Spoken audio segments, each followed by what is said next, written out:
When you're talking about natural latex and where it comes from, there's an interesting story to tell. Not only is it a wonderfully comfortable sleep surface that people are rediscovering, in fact, it's been around for a long time, as we discuss elsewhere on our site. It's a time-tested product that's been used in the bedding industry for many years. And there are people that have had natural latex beds that call us every day and tell us how wonderful they are, and they order another one. There's a story to tell, though, about natural latex that's more relevant today than it ever has been. And that is the renewable and sustainable qualities of the latex tree resource. We harvest our latex from the island country of Sri Lanka, which produces hundreds of thousands of trees. They operate their latex plantations in vast areas.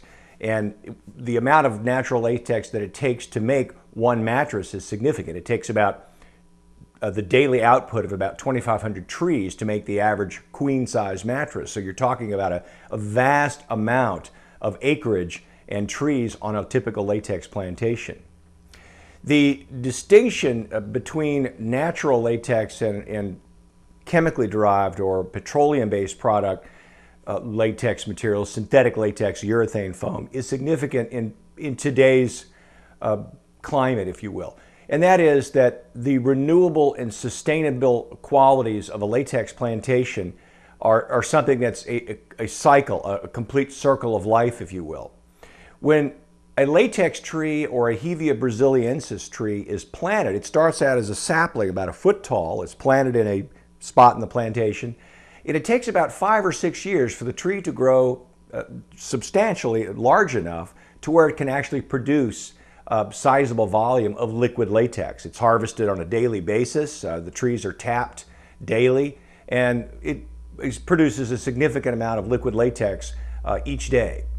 The lifespan of a typical Hevea brasiliensis tree for producing latex is about 15 to 18 years.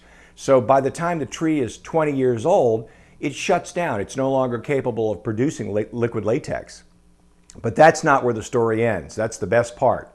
When the tree is no longer capable of producing latex, it is harvested for use in the furniture industry, for millwork, for timbers and beams, for use in housing construction. The odds are that you've been to a mass marketer and probably picked up a really nice looking salad bowl. And in fact, it's probably made from rubber wood. It looks much like teak or oak. Has a very high hardness reading on the hardness scale for hardwoods, and it's a significantly decorative wood. It's a very beautiful wood. It's used for everything, from making furniture, chairs, tables.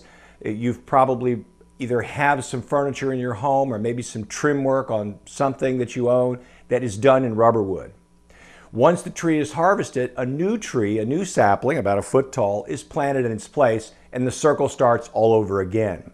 Another thing to consider is that because there are so many trees involved in a latex plantation, the number of trees, the number of foliage involved in these trees is a significant factor in CO2 scrubbing. In other words, reducing atmospheric carbon dioxide and contributing oxygen back to the atmosphere. In a small way, but it's still significant and an interesting part of the story. So when you're buying a natural latex mattress, you're not only buying a wonderfully comfortable and extremely supportive and elastic, yielding and giving bed, you're also buying a product with an interesting story to tell about renewable and sustainable resources.